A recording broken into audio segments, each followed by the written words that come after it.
আসসালামু আলাইকুম। আমি professor doctor Mohammad Zafrullah YouTube স্বাস্থ্য কথা চ্যানেল থেকে বলছি। আজকে আমাদের আলোচনার বিষয় গতকাল 28শে জুলাই হেপাটাইটিস দিবস পালিত হয়েছে সারা বিশ্বে। এই হেপাটাইটিস দিবসের জন্য আমাদের কিছু মেসেজ দেওয়া উচিত এবং সাধারণত আমরা দৈনন্দিন কাজে হেপাটাইটিস এ অ্যান্ড ই দ্বারা সংক্রমিত হই। যারা সাধারণত ফুটন্ত পানি না খান, যদি কোনো শরবত খান রাস্তাঘাটে অথবা স্ট্রিট ফুড খান, তাহলে হেপাটাইটিস এ বা ই ঢুকে যেতে পারে। আপনারা জানেন যে হেপাটাইটিস এ দুটো ঢুকে আপনার অরোফিক্যাল রুটে, এবং হেপাটাইটিস বি সি ডি এই তিনটা ঢুকে হচ্ছে প্যারেন্টাল রুটে।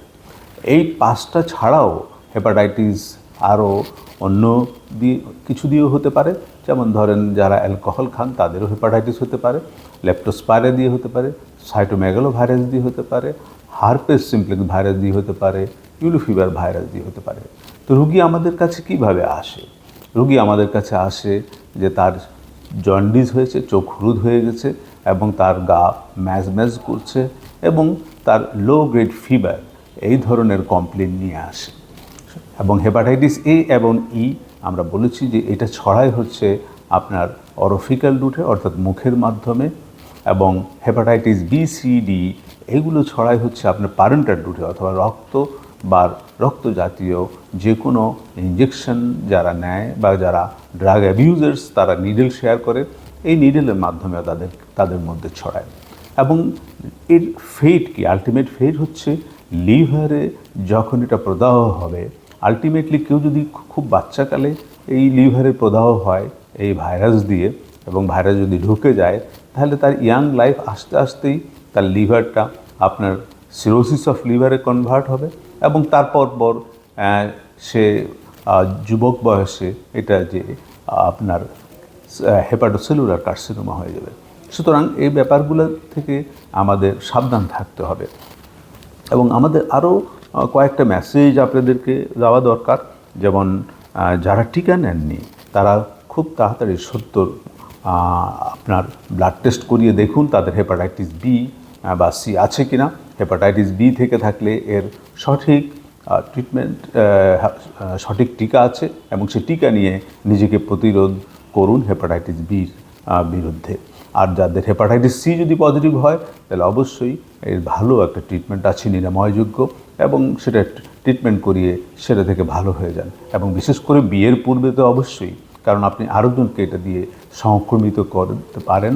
কারণ হচ্ছে হেপাটাইটিস বি এবং সি এটা সেক্সুয়ালিও ট্রান্সমিট হচ্ছে। এবং যারা সেলুনে যান এবং অনেকে ট্যাটুইং করেন অথবা যারা পার্লারে যান, তারা অবশ্যই সাবধানে থাকবেন হেপাটাইটিস বি এবং সি যেন কোনোভাবেই তাদের মধ্যে এইভাবে না ছড়ায়। এবং প্রেগনেন্ট মা যদি কোনোভাবে হেপাটাইটিস বি বা সিতে আক্রান্ত হন, তাহলে অবশ্যই হেপাটাইটিস বির বেলায় আমরা বলতে পারি শিশু জন্মের পরপরই মাকেও ইমিউনোগ্লোবুলিন দিয়ে দিতে পারেন এবং শিশু জন্মের পরপরই তাকে ইমিউনোগ্লোবুলিনও দিতে হবে এবং হেপাটাইটিস বির ভ্যাকসিনও দিতে হবে। তাতে হবে কি শিশু এটা থেকে পরিত্রাণ পাবে এবং এরপরে বাকি ইপিআই শিডিউলের সমস্ত ভ্যাকসিনই তাকে দিবেন। এবং যারা সার্জন অর্থাৎ অপারেশন করছেন, তারাও অনেক সময় অজান্তে হেপাটাইটিস বি রোগীর পরীক্ষায় যেতে পারেন এবং তারা যদি এটা পরবর্তী জানেন, সাথে সাথে তাদের ইমিউনোগ্লোবুলিন নিয়ে নিতে হবে এবং হেপাটাইটিস বির ভ্যাকসিনও নিতে হবে। আর যদি হেপাটাইটিস সি হয় তাহলে তার চিকিৎসা নিয়ে নিতে হবে।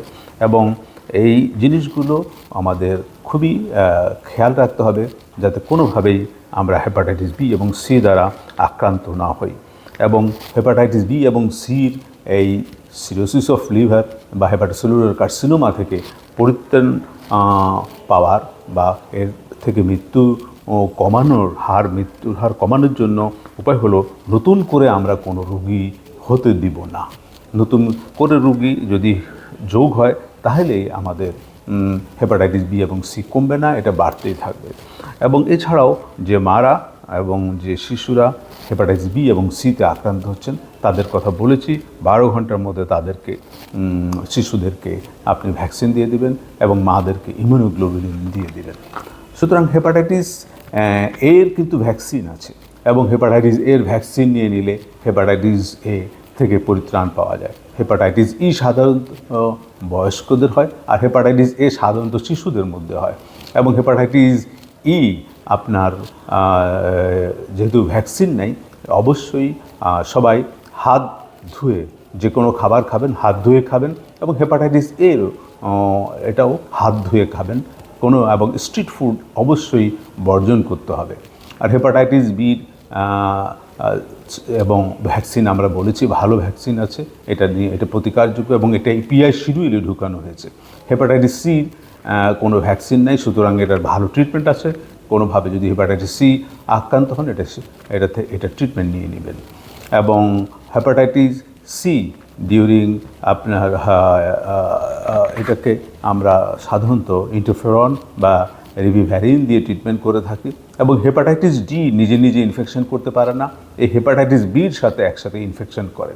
এবং সবসময় মনে রাখবেন যে use of condom, hand washing, avoid direct contact, এই যে direct contact with blood and blood products, যেখানে ব্লাড ট্রান্সমিশন দিচ্ছে এবং ব্লাড প্রোডাক্টস যারা ল্যাবরেটরিতে কাজ করছেন এগুলোর সংস্পর্শে আসলে অথবা হাত যদি কাটা থাকে, সে কাটা হাত দিয়ে আপনি হেপাটাইটিস বিকে ধরছেন, অবশ্যই হাতকে কাভার করে নিতে হবে।